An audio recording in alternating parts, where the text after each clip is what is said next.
முருங்கைக்கீரை சமைக்கிறதுக்கு முருங்கைக்கீரையும் முருங்கைப்பூவும் எடுத்து வச்சுருக்கேன். கடுகு, உளுத்தம்பருப்பு, சட்டியில் எண்ணெய் காயுது, காஞ்ச மிளகாய், தேங்காய். இந்த தேங்காய் அரைச்சதில் கொஞ்சமாக தண்ணி வச்சுருக்கேன். அதை கொஞ்சம் வேகிறதுக்கு யூஸ் பண்ணிக்கலாம் அப்படின்னு.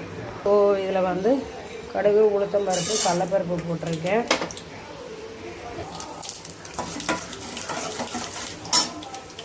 ஸோ இதில் காஞ்ச மிளகாய் போட்டுக்கலாம். கீரை துவட்டுறதுன்னு சொல்லுவோம் எங்கள் ஊரில். இதில் வெங்காயம் போட்டுக்கலாம்.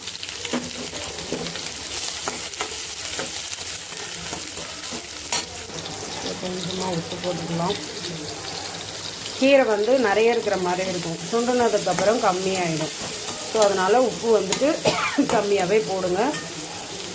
உப்பு கொஞ்சம் முக்கால்வாசி வெந்ததுக்கப்புறம் அப்போ எடுத்து கொஞ்சம் சாப்பிட்டு பார்த்தீங்கன்னா தெரியும். அதுக்கு தகுந்த மாதிரி அப்புறம் அட்ஜஸ்ட் பண்ணிக்கலாம்.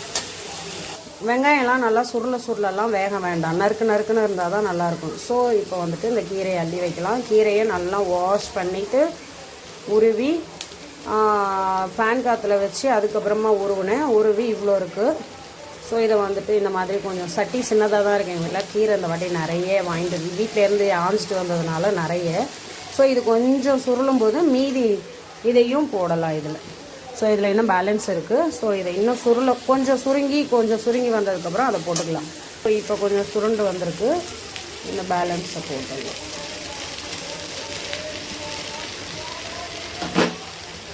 ஸோ எல்லாத்தையும் கொட்டி சுண்ட வச்சாச்சு. இப்படி சுண்டிக்கிட்டே இருக்குது.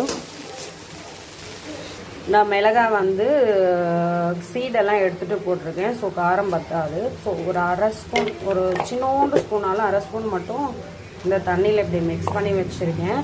இது தண்ணியே சுத்தமாக ஊற்றல. உப்பு தண்ணியை சும்மா தெளித்து தான் எங்கள் அம்மா செய்வாங்க. ஸோ எனக்கு காரம் பத்தாது, அதனால் நான் கொஞ்சமாக தண்ணியை அந்த தேங்காய் அரைச்சோம் இல்லையா, துருவுறதுக்கு பதில் தேங்காய் சில்லெல்லாம் போட்டு ஒரு ஓட்டி இந்த மாதிரி எடுத்து வச்சுருக்கேன். ஸோ அந்த தண்ணியில் கொஞ்சமாக மிளகாத்தூள் போட்டுட்டேன். ஏன்னா எனக்கு காஞ்ச மிளகாய் சீடெல்லாம் எடுத்துகிட்டு தான் போட்டிருக்கேன். ஸோ காரம் வேணும்ல, அதுக்காக. ஸோ இதை அப்படியே பரட்டி விடலாம். கொஞ்சம் நல்லா பாயில் ஆகட்டும், வேகட்டும். இவ்வளோ தான் ப்ராசஸ்ஸு. லாஸ்ட்டாக தேங்காய் துருவலை போட்டு இது பண்ணிடலாம். தேங்காய் துருவல் போட்டு ஒரு 2 நிமிஷம் கிளறி விட்டு ஆஃப் பண்ணிடலாம். இதை எங்கள் மாமியார்லாம் கடலைப்பருப்பு கூட இதை அப்படியே வேக வைப்பாங்க. முருங்கைக்கீரையை வேக வச்சு அதுக்கப்புறமா அவங்க என்ன செய்வாங்க, வடிச்சிட்டு புழிஞ்சிட்டு வேர்க்கடலை, மிளகாய் இதெல்லாம் நல்லா நுணுக்கி அதில் பிரட்டி தருவாங்க. அதில் என்ன சத்து இருக்குது, தண்ணியெல்லாம் வடிச்சிட்டு கீழே ஊற்றிடுறாங்க, இல்லை குளித்தியில் மாட்டு தண்ணியில் ஊற்றிடுறாங்க. ஸோ அதில் ஒரு சத்துமே இல்லை. எங்கள் வீட்டில் இப்படி தான் செய்வோம். பட் எண்ணெய்க்கு பதில் வெண்ணெய் ஊற்றுவாங்க. செம்ம சூப்பராக இருக்கும் வெண்ணெய் ஊற்றும்போது. ஸோ இது நல்லா சுருண்டு வரட்டும். வெந்து நம்ம அப்புறமா தேங்காய் துருவல் போட்டு இறக்கலாம்.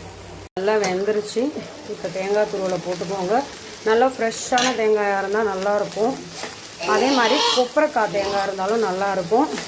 இதோட நாங்கள் எங்கள் வீட்டில் தேங்காய் புண்ணாக்கு இருக்குல்ல, எங்கள் வீட்டில் தேங்காய் நான் ஆடிக்கிட்டே இருப்போம்.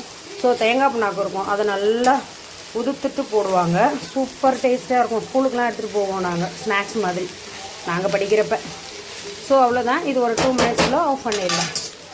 ஒரு 2 மினிட்ஸ் தட்டு போட்டு கீரையை மூடி வேக வைக்கக்கூடாது. ஒரு 2 மினிட்ஸில் ஆஃப் பண்ணிடலாம். தேங்க்யூ, பாய். ஸோ நல்லா காரக்குழம்பு, பாவக்காய் குழம்பு வச்சுருக்கேன். இது துவையல் அரைச்சி வச்சுருக்கேன். நல்லா முருங்கைக்கீரை செய்கிற அன்றைக்கி சாப்பாடு கொஞ்சமாக போட்டு முருங்கைக்கீரையை நிறைய வைங்க, அப்போ தான் சாப்பிடுவாங்க. தேங்க்யூ ஸோ மச், பாய். வாங்க சாப்பிட்லாம். இது நான் தம்பிக்கு